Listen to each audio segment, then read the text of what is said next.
My name's Lana, just a regular girl who ended up pouring drinks at Joe's bar downtown after high school. It wasn't anything fancy, but it paid the bills and kept me busy. That's where I first laid eyes on Daniel. It was a Thursday night, the kind where the bar was buzzing but not too packed, just how I like it. In walked this guy, Daniel, with a few of his buddies. Right off, he stuck out. Not because he was loud or anything, he was the calm kind, the kind that had an easy smile and a look in his eyes that said he knew something you didn't.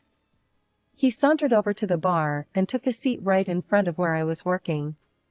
"Hey," he said, flashing that grin. "What's good here, besides the view?" I shot him a look. "Beer's cold, if that's what you mean," I replied, not letting on that I caught his cheeky compliment. His laugh was genuine, and it made me smile despite myself. "I'll take one then, and whatever you recommend for yourself. Let's make it two," he added. Pouring the drinks, I couldn't help but notice the way he watched me, not in a creepy way, but like he was actually interested in what I was doing. "So, you come here often?" I joked as I handed him the beers. "First time, actually. My friend said this place has the best service in town." "Guess they were right," Daniel said, his eyes not leaving mine. We chatted more than I usually did with customers. He told me about his college days, all fancy and full of big words I didn't bother to remember.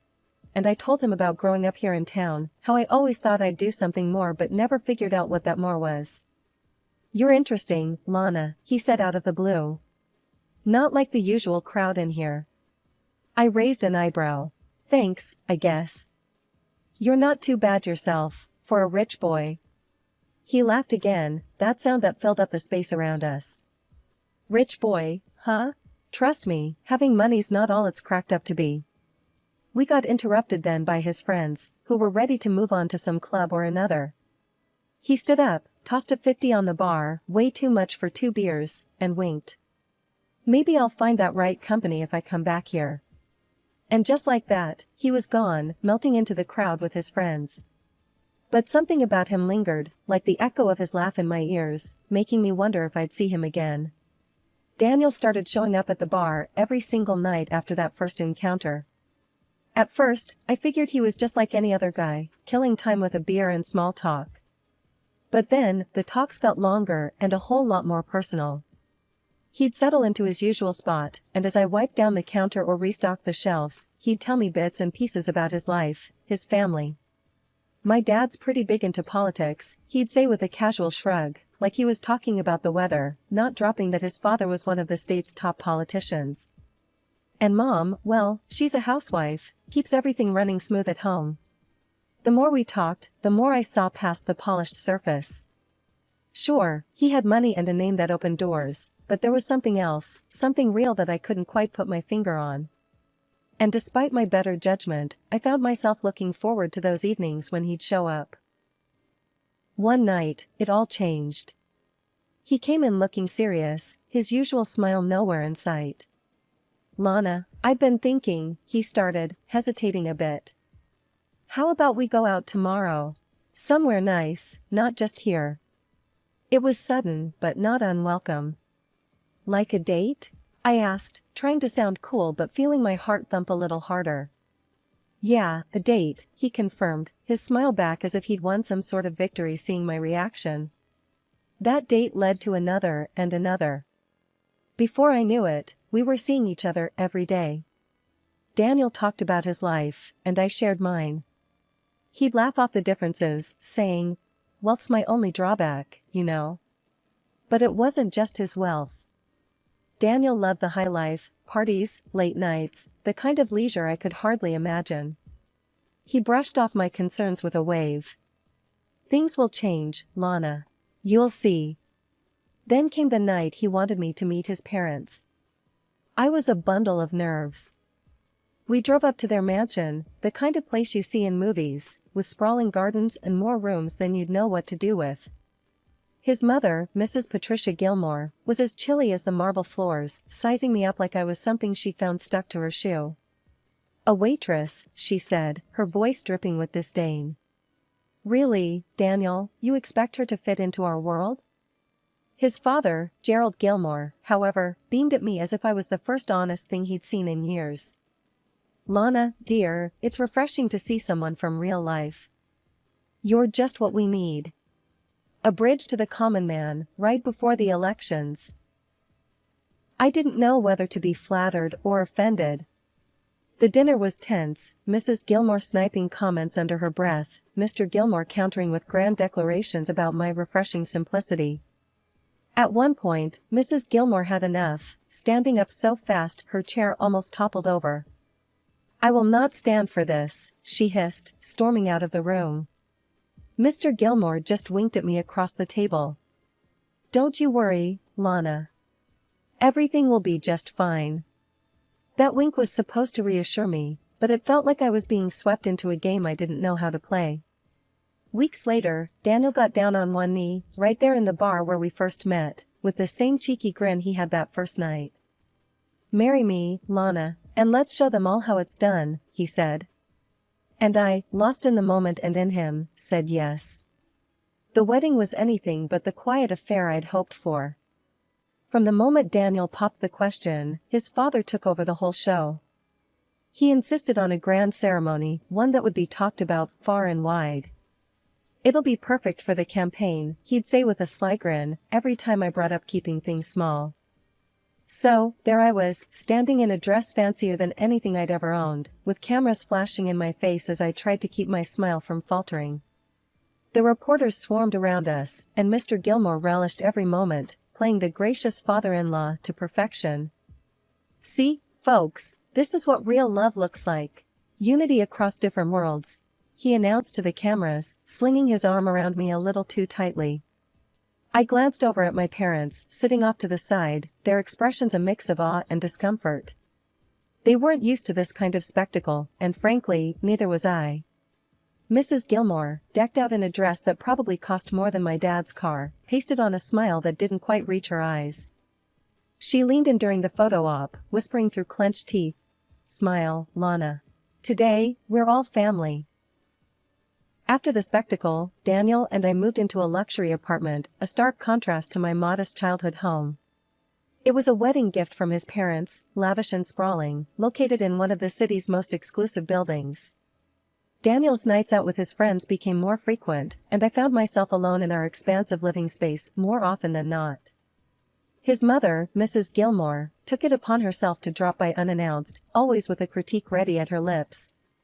One such afternoon, she found me trying to straighten up the mess from one of Daniel's late-night gatherings. She surveyed the room with a disdainful eye before fixing her gaze on me. "Lana, this isn't some roadside diner. You need to keep a better eye on Daniel. Look at him, he's out all the time, drinking, and it's your job to rein him in." I bristled at her words, my hands clenching the dishcloth tighter. "And what exactly do you suggest I do, Mrs. Gilmore? Chain him to a chair?" Her lips thinned into a line. "Don't be smart, Lana. You need to take control. Otherwise, you're just as much to blame." The air was tense between us, the only sounds the soft tick of the expensive clock on the wall and the distant hum of city life outside the windows. That night, when Daniel came home, I tried to talk to him about it. "Your mom thinks I'm not doing enough to keep you in line," I said, trying to keep my voice even. Daniel's reaction was immediate and heated. "You gonna listen to her? Let's not let her get between us, okay? I love you, Lana. We'll figure this out together." But as the weeks rolled on, nothing changed. Daniel's assurances felt more and more hollow, and I found myself questioning whether love was enough to bridge the chasm that seemed to be widening between us. Living the high life wasn't all it was cracked up to be, not by a long shot. I found myself constantly tidying our massive apartment, cooking meals that often went cold before Daniel got home, and hustling laundry to and from the cleaners, all while holding down my shifts at Joe's bar. Meanwhile, Daniel, with no job on his horizon, seemed content to blow through his hefty allowance on nights out with his friends. Daniel's mother, the queen of high society gossip, made sure everyone knew her twisted version of our life.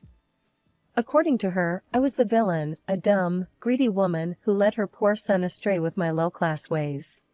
It was a normal day at the bar when she decided to bring her highfalutin friends for a casual lunch. The moment they strutted in, I knew I was in for it. They perched at the bar, their noses turned up like they smelled something foul. Mrs. Gilmore waved me over with a flick of her wrist, her voice loud enough to turn a few heads. "Lana, darling, could you hurry up? We don't have all day, and we expect proper service even in this establishment." Her friends snickered, their eyes scanning the bar with barely disguised contempt. I forced a smile, taking their orders while my hands itched to dump a tray of drinks right into their laps. "Make sure the glasses are clean, dear. We wouldn't want to catch anything," one of her cronies quipped, her laughter sharp as shattered glass. "Yes, ma'am," I replied, my tone syrupy sweet. I delivered their drinks and food with a smile plastered on, though inside I felt anything but cheerful. As I passed by with another order, Mrs. Gilmore grabbed my arm, her grip tight. "You know, Lana, it's a shame you don't use your husband's money to better yourself. Maybe some classes in etiquette? Or a seminar on how to be a supportive wife?" I pulled away gently, keeping my voice steady. "I appreciate the advice, Mrs. Gilmore. I'll give it all the consideration it deserves." The bar couldn't close fast enough that day.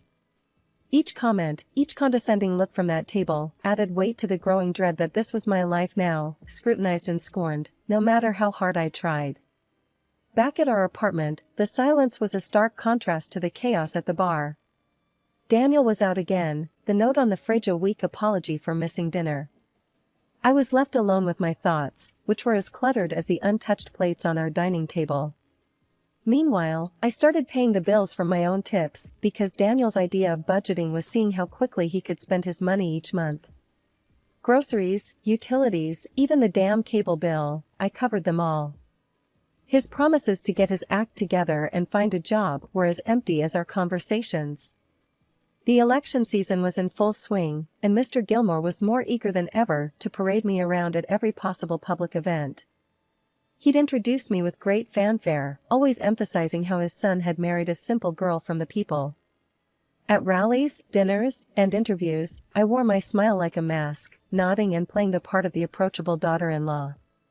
But behind the smiles and the polite applause, I was weary. The constant scrutiny, the endless small talk with people who cared more about my story as a campaign tool than as a person, it was exhausting. More than once, I found myself eyeing the exits at these events, longing for nothing more than to run out and never look back. One evening, after yet another fundraiser that had stretched on for hours, Mr. Gilmore pulled me aside, his hand gripping my shoulder a little too firmly. "Lana, I need you to keep this up. You know, your cooperation is crucial. Remember, your lifestyle, this apartment, it's all thanks to our support." I nodded, the thread in his tone clear as glass. "Of course, Mr. Gilmore. I understand." It wasn't just the campaign that was putting pressure on me. Things at home were no better. Daniel's behavior had escalated from neglect to outright destructiveness. He'd come home late, if he came home at all, often drunk and sometimes barely able to stand. Then came the night that changed everything. Daniel stumbled through the door well past midnight, his face ashen, eyes wild with panic. He collapsed onto the sofa, his hands shaking. "Lana, I've screwed up," he blurted out, his voice a hoarse whisper. "I owe money, a lot of money. To some really bad people. I lost it at the casino, and they're not the type to wait for their cash." My stomach twisted at his words. "How much?" 70,000, he murmured, looking away. I felt cold all over. $70,000? He nodded, miserable. "I need your help, Lana. Please, I can't ask my parents. They'd disown me." The desperation in his eyes was something I couldn't ignore. He grabbed my hands, his grip tight. "I swear, Lana, if you help me with this, I'll change. I know I've been a terrible husband, but I'll do anything to make this right. Please." Something in me broke then. Despite the anger and the disappointment, I couldn't let him face this alone. Okay, Daniel. I'll help you. But this is it. You have to turn things around. I took out a loan the next day, $70,000 that felt like a noose around my neck. But as I handed the money over, Daniel was like a man reborn. He helped around the house, cut back on the drinking, and for a brief, fleeting moment, I let myself believe that we could actually make this work.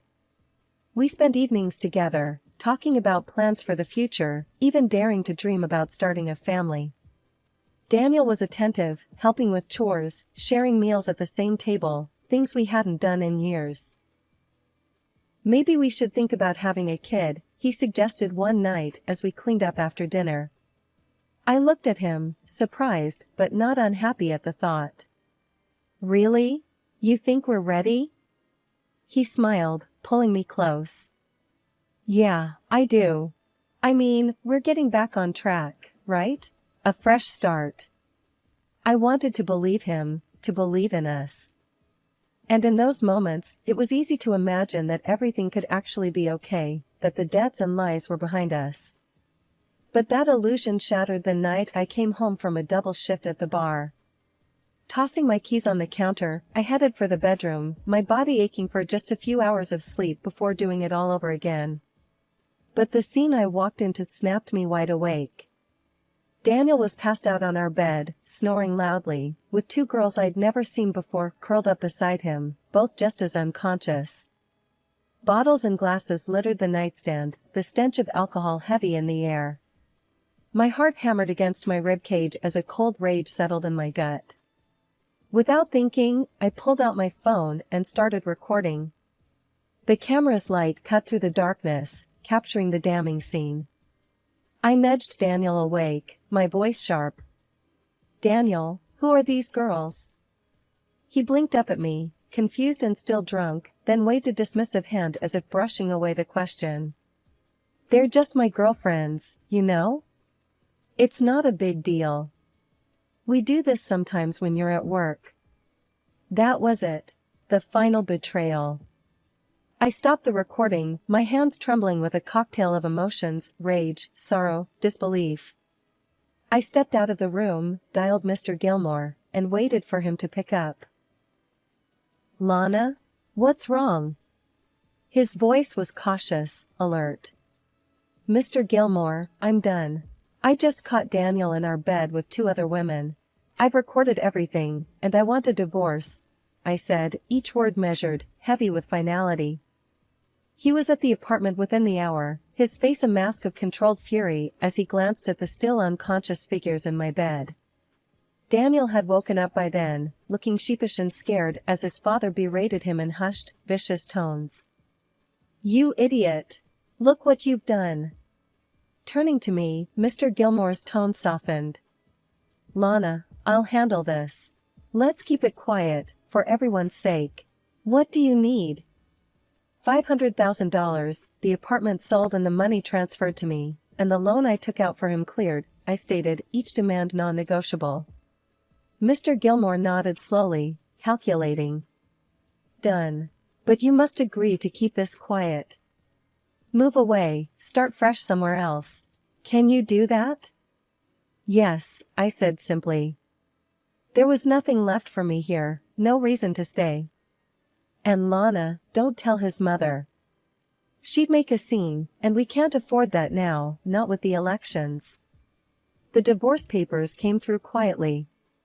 I signed them in the dim light of dawn, alone. Mr. Gilmore kept his word. The money was in my account within days, the loan was paid off, and I was free from Daniel and his destructive whims. Settling into my new life in another city felt like breathing fresh air after being submerged underwater for too long. The day I moved into my new apartment in a peaceful neighborhood, I knew I had made the right decision. It was smaller than the luxurious prison I'd left behind, but it was all mine. The first thing I did after unpacking was block every number associated with my old life. Every ring was a potential drag back into that mess, and I wasn't about to let that happen. Then, I went out and bought myself a car. Nothing too fancy, but sleek and new, something just for me. A few days later, I landed a job as an administrator at a local restaurant. It was a step up from waitressing, with regular hours and no late nights. The owner, a wiry woman named Carla, with a sharp tongue and a no-nonsense attitude, took me under her wing. "You new to town?" Carla asked on my first day, eyeing me with a mixture of curiosity and caution. "Yeah, just moved in," I replied, keeping my past tucked away like the folded boxes in my closet. Carla nodded, as if approving my concise answer. "Well, here's your desk, and here are your responsibilities. You keep things running smooth, and we'll get along just fine." "I appreciate it, Carla. I won't let you down," I promised, eager to prove my worth in this new role. The job was busy, filled with the usual chaos of restaurant life, but I thrived on the structure it brought to my days. I was making my own money, controlling my own fate. It felt good, honest and real. Encouraged by Carla's blunt but fair management style, I decided to enroll in the local college. I wanted more than just to escape my past, I wanted to build something lasting. Night classes in business management seemed like the right path, and stepping into the classroom, I felt a surge of pride. I was doing this for me, no one else. One evening, as I was locking up the restaurant, Carla stopped by my desk. "Heard you're hitting the books at night. That's good. Keep that brain working."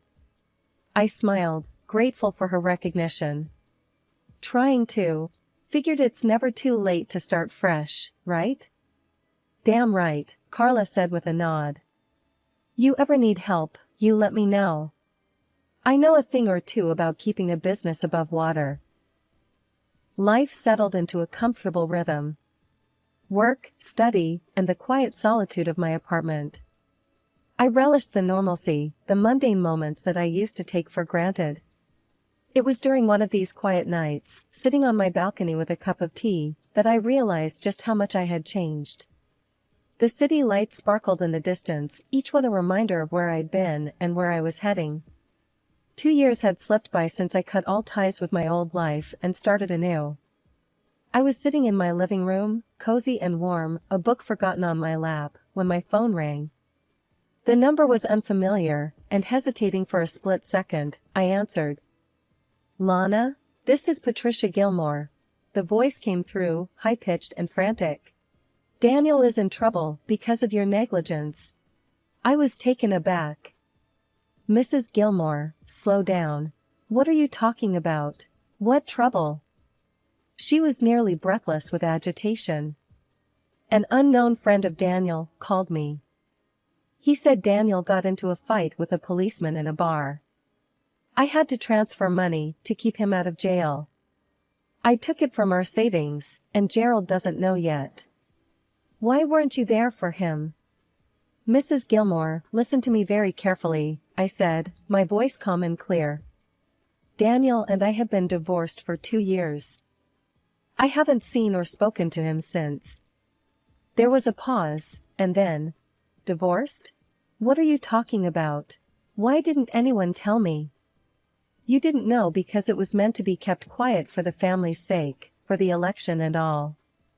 I'm sorry you were left out, but I am no longer part of Daniel's life or your family." "And what happened to the policeman and Daniel?"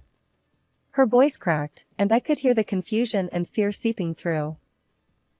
Laughing softly, I tried to find some humor in the absurdity of the situation. "Mrs. Gilmore, you've been scammed. There's no doubt about it. These scammers probably made up the whole story about the policeman just to trick you out of your money." There was a pause on the line as the realization sank in. Her voice quivered, fear replacing the anger from moments before. "Scammed? Oh no, what have I done?"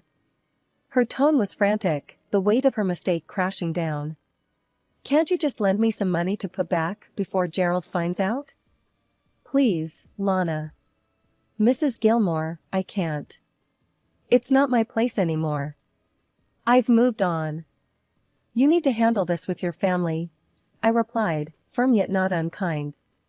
Her crying intensified, then turned to anger. "You could help, but you choose not to." You're just as selfish as everyone said. I sighed, a deep, weary release. I'm sorry you feel that way. I truly hope you sort this out, but I must go now.